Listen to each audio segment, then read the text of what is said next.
Welcome. A canteen requires 22 dozen apple for 7 days. How many dozen apples will it need for 336 days? பாருங்க 7 டேஸ்க்கு 22 dozen apple தேவைப்படுது. 336 டேஸ்க்கு எவ்வளவு dozen apple தேவைப்படும்? அப்ப டே 7 வந்து 336 மேல் நோக்கி போறேன். அதிகமாச்சுனா மேல் நோக்கி போறேன். புரியுது? அதே மாதிரி அப்ப டேஸ் அதிகமாகும் போது நமக்கு ஒரு நாளைக்கு 7 நாளைக்கு 22 டசன் சொல்லும்போது 336 நாள் அதிகமாக தான் ஆகும். அப்போ ஆப்பிளோட எண்ணிக்கை நமக்கு அதிகமாக மாறும். ஸோ ரெண்டுமே கொடுத்துக்கிற இன்ஃபர்மேஷன் ரெண்டுமே ஒரே நேர்மாறாக இருக்குது இல்லையா? அப்படி வந்தால் அதுக்கு பேர் டைரக்ட் வேரியேஷன். டைரக்ட் வேரியேஷன் வரும்போது இந்த 336 மேலேயும் இந்த 7 கீழேயும் இன்ட்டு 22 போட்டுக்கணும். ஸோ 7 டேபிள் அடிக்கிறேன்.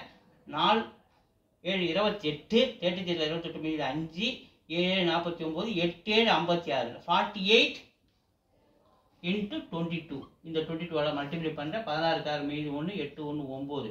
ஸோ 6 9 6 15 5 மீது 1 10 1056. எவ்வளோ தேவைப்படுது? 1056 dozens apples for 336 days. Thank you.